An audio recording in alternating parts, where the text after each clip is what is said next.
Oui, mesdames et messieurs, la victoire est possible.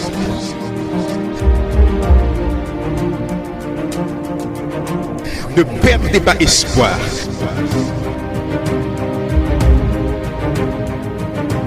Nous continuons d'avancer.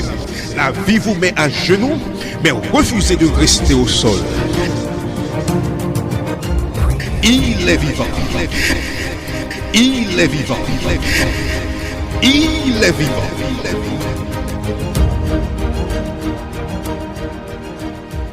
Mesdames et messieurs, RJV vous présente votre conférence biblique Voici ton Dieu.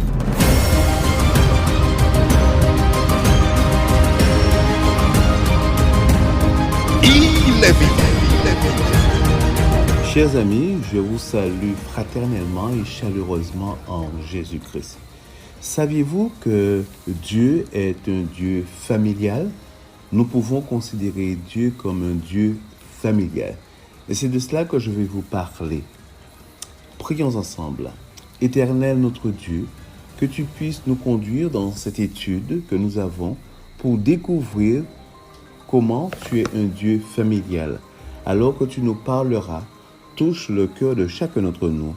Au nom de Jésus et pour ta gloire. Amen. Je vous disais donc que Dieu est un Dieu familial. Et pour pouvoir étayer mes propos, je vous invite à lire avec moi dans Matthieu 28, verset 19. Voilà ce que déclare la parole de Dieu dans Matthieu 28, verset 19.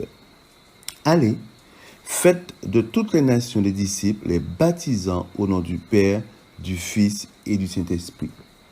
Ici, nous voyons que Dieu se présente. Il y a le Père, le Fils et le Saint-Esprit. Ces trois personnes de la divinité forment un.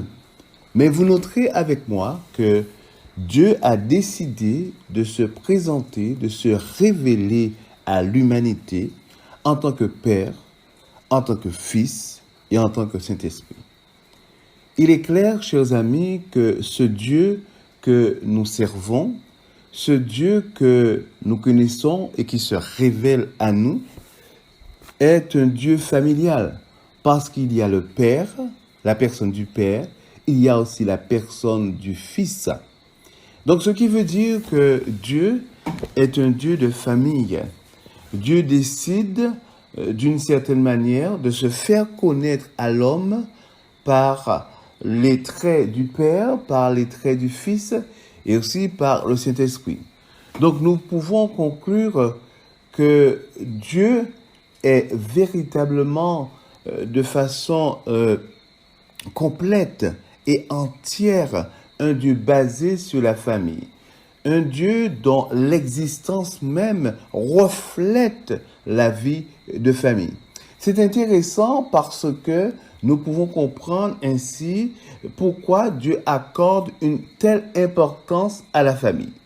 Et chers amis, comme je vous disais, il se présente en tant que Père et en tant que Fils. Donc, il s'agit d'un Dieu de la relation familiale. Un Dieu pour lequel la famille a une importance capitale parce que cela représente complètement et totalement Dieu. Maintenant, je vous invite à lire avec moi un texte qui se trouve dans Jean 3, verset 16.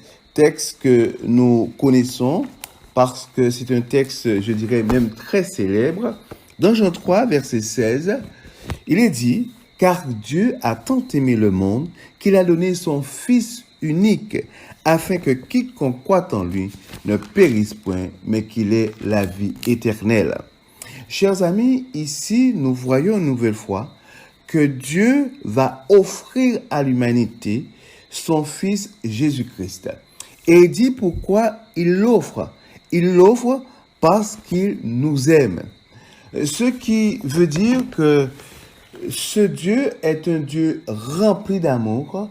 Ce Dieu rempli d'amour fait en sorte qu'il partage une part de sa famille avec l'humanité par l'intermédiaire de son Fils Jésus-Christ. Nous avons vu dans Matthieu 28, verset 19, que dans la formule du baptême, lorsqu'on reçoit le baptême, dans Matthieu 28, verset 19, il nous est dit que nous sommes baptisés au nom du Père et du Fils et du Saint-Esprit. Donc nous sommes baptisés par ce Dieu, au nom de ce Dieu familial, au nom du Père et du Fils. Et ici, dans Jean 3, verset 16, nous voyons que le salut est apporté à l'humanité encore par ce Dieu de famille, ce Dieu familial. Parce qu'il s'agit bien du Père qui aime le monde et qui a tellement aimé le monde qu'il va offrir son Fils unique, dans le sens où le Fils qui fait partie de lui-même, dans le sens que le Père et le Fils sont un.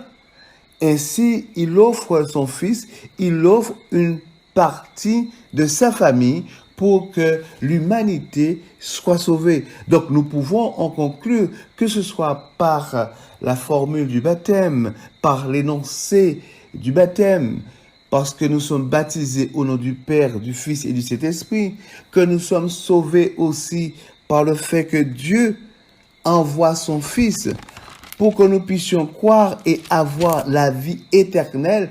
Nous reconnaissons ici que c'est le Dieu familial qui sauve. Chers amis, ce qui est encore plus intéressant pour montrer que Dieu utilise véritablement le vocabulaire de la famille pour se révéler et se faire connaître à l'homme et pour permettre à l'homme de réaliser que Dieu en lui-même repose sur la famille. Dieu en lui-même révèle la famille. Dieu en lui-même valorise la famille. Dans le texte qui se trouve dans Ésaïe 54, verset 5, voilà comment Dieu se présente. Il dit, « Car ton Créateur est ton époux, l'Éternel des armées est son nom, et ton Rédempteur est le Saint d'Israël. Il se nomme Dieu de toute la terre. » Et voilà encore une représentation, une révélation, une manière pour Dieu de se faire connaître. Il dit que ton Créateur est ton époux. Chers amis, utiliser le terme époux, cela montre très clairement qu'on est dans un contexte familial.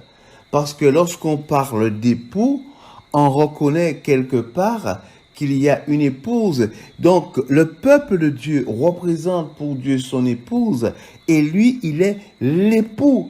Ce qui montre que, une nouvelle fois, que ce Dieu n'hésite pas à prendre certaines figures de la famille telles que l'époux pour se présenter, pour montrer l'attachement qu'il a avec son peuple, pour montrer de quel amour il est uni à son peuple. Dieu n'est pas seulement, et quand je dis seulement, c'est une façon de dire qu'il est notre créateur pleinement, totalement. Nous sommes les créatures de Dieu.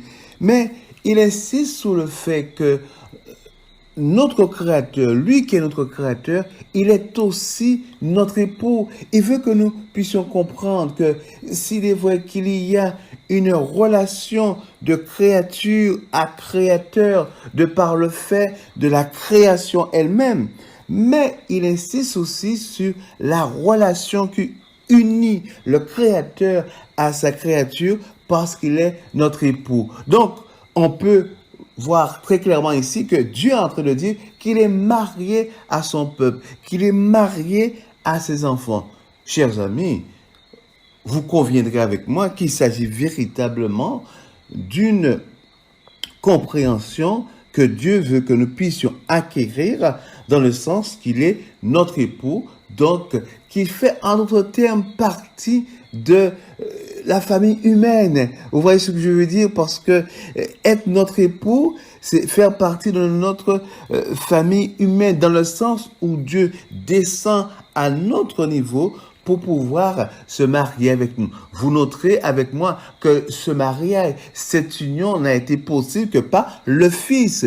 Parce que Dieu très clairement, on l'a vu dans Jean 3, verset 16, que Dieu a tellement aimé le monde qu'il a envoyé son Fils unique. Chers amis, je vous invite à accepter du moins ce Dieu familial.